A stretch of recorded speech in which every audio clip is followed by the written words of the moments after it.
দিনাজপুরের পার্বতীপুর উপজেলার কয়লাভিত্তিক বড়পুকুরিয়া তাপবিদ্যুৎ কেন্দ্রের সবকটি ইউনিটে বিদ্যুৎ উৎপাদন বন্ধ হয়ে গিয়েছে। যান্ত্রিক ত্রুটির কারণে ৫২৫ মেগাওয়াট ক্ষমতাসম্পন্ন এই কেন্দ্রটি বর্তমানে পুরোপুরি অচল অবস্থায় রয়েছে। ১৮ জানুয়ারি রোববার ১২৫ মেগাওয়াট ক্ষমতাসম্পন্ন প্রথম ইউনিটটি বন্ধ হয়ে যাওয়ার মধ্য দিয়ে কেন্দ্রটির ৩টি ইউনিটের উৎপাদন কার্যক্রম সম্পূর্ণভাবে স্থগিত হয়েছে। কর্তৃপক্ষ জানায় বয়লারের টিউব ফেটে যাওয়ায় উৎপাদন বন্ধ রাখতে হয়েছে এবং বয়লার ঠান্ডা হওয়ার পর মেরামত কাজ শুরু হবে। বিদ্যুৎ উৎপাদন পুরোপুরি বন্ধ হয়ে যাওয়ায় পার্বতীপুর সহ আশেপাশের জনপদে এর প্রভাব পড়তে শুরু করেছে। স্থানীয়রা আশঙ্কা করছেন, এই বিদ্যুৎ সংকট দীর্ঘস্থায়ী হলে আসন্ন বোরো মৌসুমে সেচ নির্ভর কৃষি মারাত্মকভাবে ব্যাহত হবে। পর্যাপ্ত বিদ্যুৎ না থাকলে সেচ পাম্প চালানো কঠিন হয়ে পড়বে।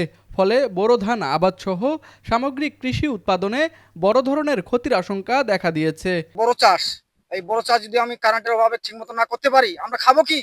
আমরা তো না খাই মরে যাব। হ্যাঁ, এই ধানটা যদি আমরা ভালো কারেন্টের অভাবে না আবাদ করতে পারি ভালোভাবে, কি খাই বাঁচবো আমরা? আমাদের কারেন্ট থাকা অত্যন্ত জরুরি, যেহেতু আমরা ইরি ধানের সেচ দেই। এর আমাদের সেলো দিয়ে সেচ দিতে গেলে আমাদের খরচা বেশি পড়ে যাবে। এই জন্য আমরা চাচ্ছি যে আমাদের কারেন্ট যদি কৃষকরা সবসময় পায়, আমরা ইরি ধানের সেচ দিতে পারি। একই সঙ্গে শিল্প ও ব্যবসা খাতেও নেতিবাচক প্রভাব পড়ছে। স্থানীয় মিল ব্যবসায়ীরা জানান, ঘন ঘন লোডশেডিংয়ের কারণে মিলের উৎপাদন কার্যক্রম ব্যাহত হচ্ছে। বিদ্যুৎ বিভ্রাটে কাজের ধারাবাহিকতা নষ্ট হওয়ায় উৎপাদন ব্যয় বাড়ছে এবং সময়মতো চাল সহ বিভিন্ন পণ্য বাজারজাত করা সম্ভব হচ্ছে না। এতে করে মিল মালিকরা আর্থিক ক্ষতির মুখে পড়ছেন।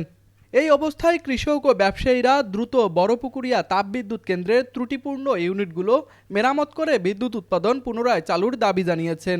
তাদের আশঙ্কা, বিদ্যুৎ সংকট দীর্ঘায়িত হলে কৃষি, শিল্প ও স্থানীয় অর্থনীতিতে এর বিরূপ প্রভাব আরও তীব্র হয়ে উঠবে। দিনাজপুরের বড়পুকুরিয়া তাপবিদ্যুৎ কেন্দ্র বন্ধ হয়ে যাতে আসলে আমরা শিল্প প্রতিষ্ঠানের যে সকল আমাদের মালিকগণ আছে কিছুটা ক্ষতিগ্রস্ত হচ্ছে।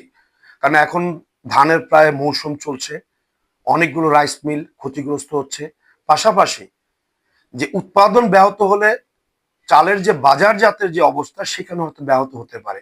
এজন্য আমরা প্রত্যাশা করি অতি দ্রুত বড়পুকুরিয়া ঠিক করে এবং লোডশেডিং বাদে আমরা যেন ২৪ ঘন্টা নিরবিচ্ছিন্ন বিদ্যুৎ পাই সেই উদ্যোগ নেবে। এদিকে বড়পুকুরিয়া তাপবিদ্যুৎ কেন্দ্রের প্রধান প্রকৌশলী জানান, বিদ্যুৎ উৎপাদন নিরবিচ্ছিন্নভাবে চালু রাখতে কাজ চলমান রয়েছে। হ্যাঁ, ওই টার্গেটই ছিল, যাই কিছু করি ইরিগেশন নির্বাচন আছে এগুলো নিয়ে আমরা কভার করব, কিন্তু একটু জটিলতা, ইকুইপমেন্টের জটিলতা তো কখন আসতেছে এটা তো বলা যাচ্ছে না। কাজ করতে করতে দেখা যাচ্ছে একটা ইকুইপমেন্টে বড় ধরনের প্রবলেম হয়ে আছে, তো ওইটাকে আবার মেরামত করতে হলে আমরা যেগুলো লোকালি করতেছি সেগুলো তো কমপ্লিট, কিন্তু কিছু আছে যেটা লোকালি করা যাচ্ছে না।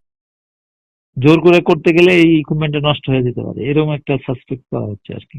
বড়পুকুরিয়া তাপবিদ্যুৎ কেন্দ্রের উৎপাদন বন্ধে পার্বতীপুর অঞ্চলে জীবিকা ভিত্তিক সংকট দেখা দিয়েছে। বিদ্যুৎ না থাকায় সেচ ও শিল্প কার্যক্রম ব্যাহত হচ্ছে। দ্রুত ব্যবস্থা না নিলে কৃষক ও ব্যবসায়ীরা বড় ক্ষতির মুখে পড়তে পারেন বলে আশঙ্কা করা হচ্ছে। দিনাজপুর প্রতিনিধি মিজানুর রহমান পাপ্পুর পাঠানো তথ্যচিত্রে তুষার আচার্য, ডেস্ক রিপোর্ট, RCTV।